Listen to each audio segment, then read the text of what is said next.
किस्सा आहे इंडिया आघाडीची जेव्हा मुंबईत बैठक होती तेव्हा असा एक किस्सा मीडियामध्ये सांगितला गेला की संजय राऊत सगळी मांडणी सांगत होते, काय काय तयारी करण्यात आलेली व्यवस्था आहे, खाणपान जेवण आणि बाकीचं शेड्यूल सगळ्या गोष्टी, आणि खरगे त्यांच्या समोर होते, मल्लिकार्जुन खरगे काँग्रेसचे राष्ट्रीय अध्यक्ष, आणि संजय राऊत म्हणाले हे असं असं सगळं होणार आहे, या गोष्टी अशा अशा ठरलेल्या आहेत, जेवणाचा मेन्यू ठरलेला आहे, सगळ्या गोष्टी. खरगे त्यांना म्हणाले सगळं ठरलंय ना, मग आता तुम्हीच ही मीटिंग करा, आम्ही निघून जातो. आणि तेवढाच एक मुद्दा पकडला आणि संजय राऊतांना लक्षात आलं की खरगे कदाचित दुखावले गेलेले आहेत आणि आपण सगळं एकतर्फी ठरवून चालणार नाही, आणि यानंतर इंडिया आघाडीमध्ये इतर पक्षांचे खास करून काँग्रेसचे काही मुद्दे होते आयोजनाच्या बाबतीतले, ते स्वीकारले गेले, असा एक किस्सा सांगितला जातो.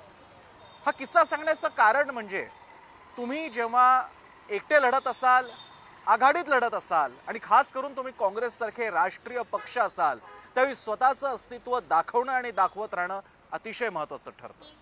नमस्कार, मी प्रसन्न जोशी. आपण पाहताय पुढारी न्यूजच्या यूट्यूब चॅनलवर चर्चा तर होणारच, आणि आजचा हा चर्चा तर होणारच एपिसोड मी करतोय काँग्रेसच्या 24 अकबर रोडच्या या मुख्यालयाच्या समोरून, जिथे आज दिल्लीमध्ये काँग्रेसचा मॅनिफेस्टो जाहीरनामा प्रसिद्ध झालेला आहे.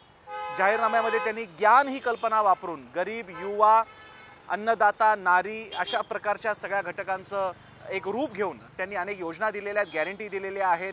शेतकऱ्यांसाठी कर्जमाफीचा मुद्दा असेल, गरीब गृहिणींसाठी लाखभर रुपये वर्षाकाठी त्यांना मदत म्हणून असतील, 30 लाख सरकारी नोकऱ्या असतील, पहिली नोकरी पक्की असेल, स्टार्टअपसाठी हजारो कोटींचा फंड असेल, या सगळ्या गोष्टी आहेत. अर्थात तो आजचा विषय नाही आहे, पण मुद्दा असा आहे, आजचा हा कार्यक्रम असो किंवा मला आठवतंय इंडिया भारत जोडो न्याय यात्रा जेव्हा समारोप तिचा शिवाजी पार्कला झाला तेव्हा मल्लिकार्जुन खरगेंचं ऐकलेलं मी भाषण असेल, किंवा आजच्याही जाहीरनाम्याच्या निमित्तानं त्यांचं झालेलं छोटंसं भाषण असेल.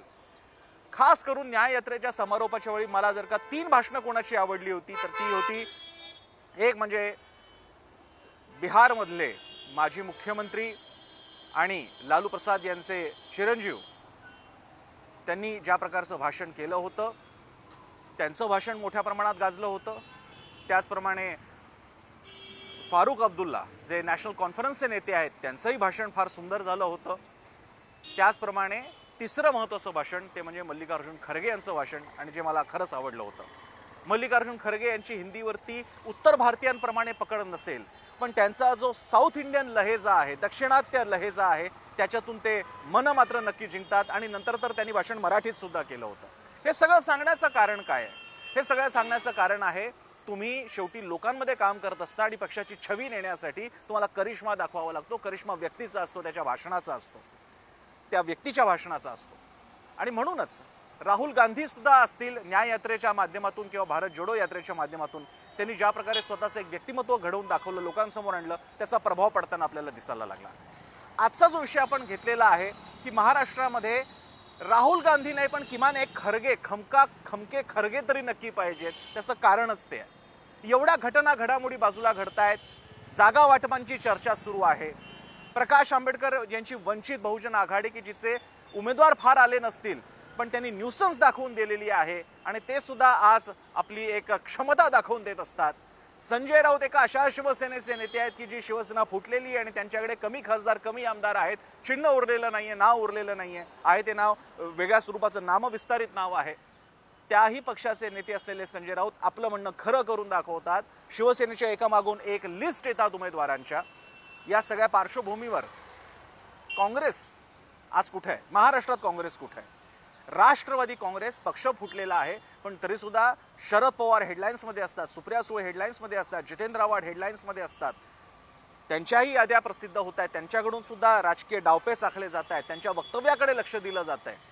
मात्र आमच्या मीडियाच्या भाषेमध्ये हेडलाईन्स कोण देत आहे, बातमी कोण देत आहे, बिटवीन द लाईन्स कोण सांगतंय, याच्यामध्ये माझा एक अंदाज असा आहे, माझं एक निरीक्षण असं आहे, काँग्रेसचे नेते खूप कमी पडतात. खास करून आता काँग्रेसचे महाराष्ट्रातले सगळ्यात 2 मुख्य नेते म्हणजे एक प्रदेशाध्यक्ष म्हणजे नाना पटोले, दुसरे विजय वडेट्टीवार विरोधी पक्ष नेते, आणि या दोघांचंही, ते दोघेही अतिशय सक्षम नेते जरूर असतील, ते हाडाचे काँग्रेस कार्यकर्ते सुद्धा नक्कीच असतील, त्यांच्या मनात काँग्रेसबद्दल प्रेम अर्थातच असेल, मात्र तेवढंच पुरेसं नसतं लोकांमध्ये काँग्रेस किंवा आपला पक्ष घेऊन जाण्यासाठी. आणि या बाबतीत मात्र काँग्रेसने जी हवा बनवायला पाहिजे महाराष्ट्रामध्ये, जी हवा आज कशाही प्रकारची का असेना आज महायुतीतल्या पक्षांची आहे, अजितदादांचं स्वतःचं नेतृत्व व्यक्तिमत्व आहे, त्यांची आहे, त्यांच्या नेत्यांची आहे, एकनाथ शिंदेंचं श्रीकांत शिंदेंची आहे, त्यांच्या बोलण्याकडे लक्ष असतं. भाजपकडे तर अशा नेत्यांची फळीच आहे, त्यांच्याकडे लक्ष असतं. एक पक्ष ज्याच्याकडे तितकं मीडिया अटेन्शन जात नाही किंवा ते आकृष्ट करून घेऊ शकत नाही तो पक्ष म्हणजे काँग्रेस. आणि याच बाबतीतला हा मुद्दा आहे की एखादा खरगे पाहिजे. का पाहिजेत खरगे महाराष्ट्रामध्ये? एक असा नेता का पाहिजे? आज असं दिसतंय महायुतीबरोबरचं लढणं तर नंतर ते होत राहील, त्यांना आता महाविकास आघाडीला लढावं लागेल.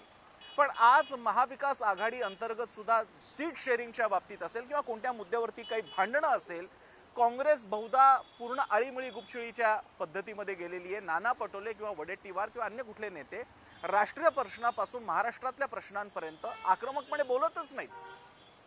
नाना पटोले यांनी कुठली तरी एक भूमिका लावून धरलेली आहे आणि त्याच्यामुळे गदारोळ उडालेला आहे, सगळ्यांना लक्ष द्यावं लागलेलं आहे. तुम्ही अजेंडा सेट केलेला आहे असं झालंय. विजय वडेट्टीवारांनी एखादा मुद्दा लावून धरला, एखाद्या आरोपाबाबतीत काहीतरी पाठपुरावा केला, भ्रष्टाचार किंवा अन्य प्रकरणाचा पाठपुरावा केला, सीट शेअरिंगच्या बाबतीत स्वतःचाही मुद्दा लावून धरला, नाना पटोलेंनी लावून धरला, ज्याच्यामुळे शिवसेनेला विचार करावा असं घडलं या दिवसांमध्ये.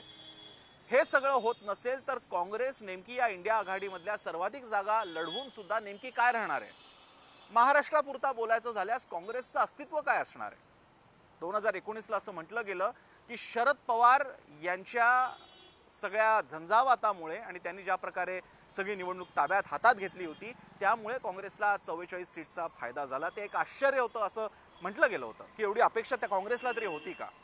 आज सुद्धा काँग्रेस ही निवडणूक लढवत असताना महाविकास आघाडीचे नेते शरद पवार आहेत, उद्धव ठाकरे आहेत, ते काँग्रेसचे नेते नाही आहेत. पण काँग्रेसने आता मानून टाकलंय का की आपले नेते सुद्धा उद्धव ठाकरे आणि शरद पवार आहेत? एक बातमी वाचनात आली होती की जर का संजय राऊत यांचं ऐकून काँग्रेसचे केंद्रातले नेते महाराष्ट्रातल्या नेत्यांना आवरत असतील काँग्रेसच्या, तर काही खरं नाही अशी बातमी वाचनात आली होती.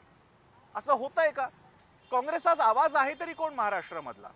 हा आवाज का दिसत नाही? आणि इथे म्हणून खमके खरगे आठवतात, ते खरगे की जे संसदेमध्ये सुद्धा भाजपला धारेवर धरत असतील, भाषणामध्ये एकसे एक मुद्दे काढत असतील आणि दलित वंचित बहुजन या समाजापर्यंत जाण्याची त्यांची जी हातोटी आहे ती ते वापरत असतील. आणि काँग्रेसचा असा एक चेहरा राहुल गांधी हा जर का एक प्रकारे एक ज्याला आपण बुद्धिवादी वर्ग म्हणू, युवा वर्ग म्हणू, शहरी वर्ग म्हणू, यांच्यापर्यंत पोहोचणारा वर्ग असेल तर त्याच वेळी काँग्रेसची प्रतिमा शहरी नाही, ती ग्रामीण बहुजन आणि सगळ्यांची आहे हे दाखवणारा चेहरा मल्लिकार्जुन खरगेंचा आहे. आणि मला आज जेव्हा मी येऊन इकडे बघितलं तेव्हा इकडच्या मुख्य बोर्डावर सुद्धा मल्लिकार्जुन खरगेंचा फोटो आहे.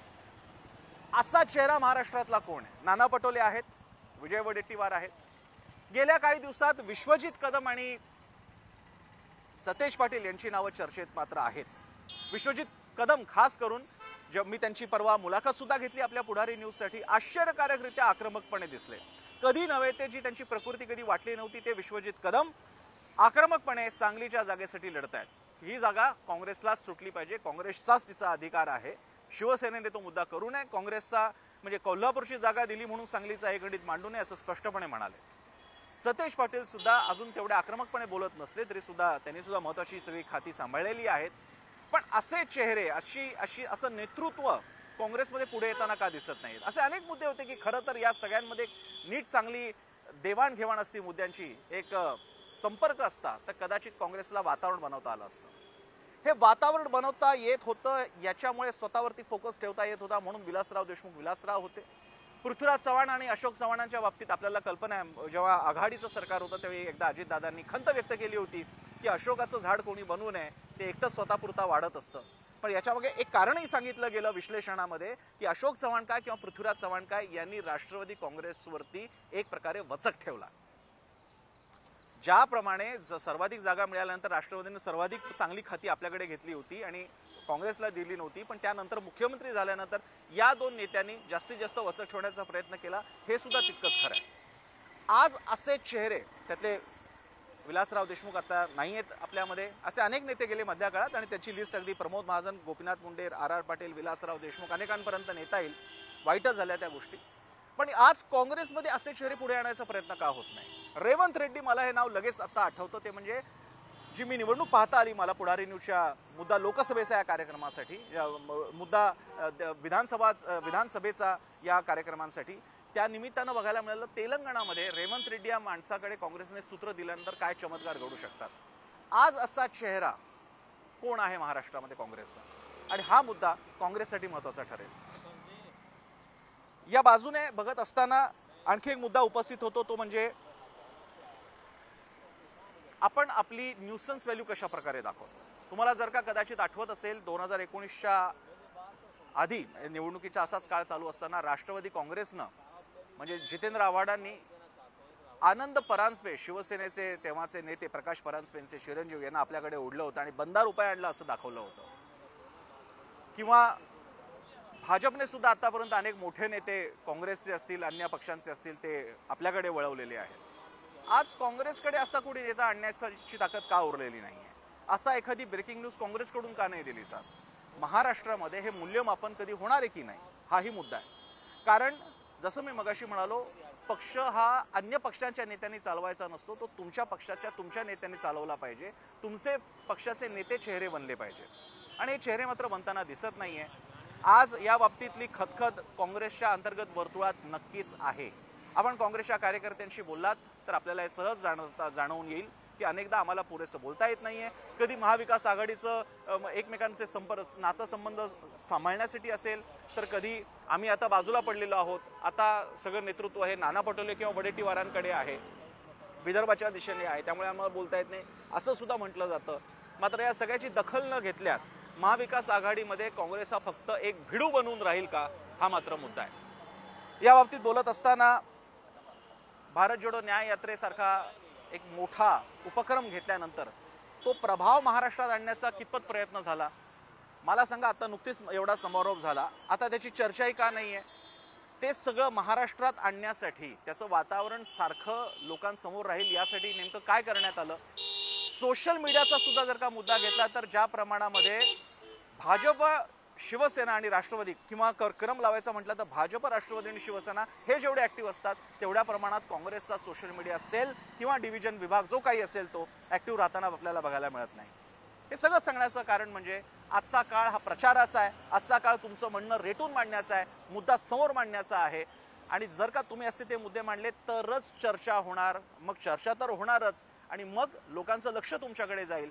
तो प्रतिसाद कदाचित मतात परावर्तित होईल की नाही हे पुढे बघावं लागेल, पण त्यासाठी चर्चा मात्र घडवावी लागेल। आणि हाच मुद्दा आज काँग्रेससाठीचा त्यांचा जाहीरनामा जाहीर झाला त्या पार्श्वभूमीवर की राहुल गांधी नसतील पण महाराष्ट्रामध्ये कोणीतरी एक खमके खरगे मात्र काँग्रेसला आणावे लागतील, साथ द्यावी लागेल, निर्माण करावे लागतील, कोणाला तरी उभारी द्यावी लागेल। आता ते नेते निवडणं मात्र काँग्रेसचं काम आहे। हा एपिसोड तुम्हाला कसा वाटला जरूर सांगा। आपण काँग्रेस कार्यकर्ते असाल तर कृपया या कमेंट्समध्ये यूट्यूबच्या खाली आमच्या कमेंट्स आहे त्याच्यात कमेंट्स नक्की द्या। आणखी काही मुद्दे असतील तर ऍड करा, चुकले असतील तर ते दाखवून द्या, तुमचा तो अधिकार आहे, कारण चर्चा होत राहिली पाहिजे। सोशल मीडियावर आम्ही आहोत, फेसबुक इंस्टाग्राम यूट्यूबवरती तर आहोतच, ट्विटरवरती सुद्धा आहोत, तिथे सुद्धा तुम्ही या कार्यक्रमाशी जोडून घेऊ शकता। आणि सदैव बातम्यांसाठी तुम्ही पाहतच राहा पुढारी न्यूज, आवाज जनतेचा।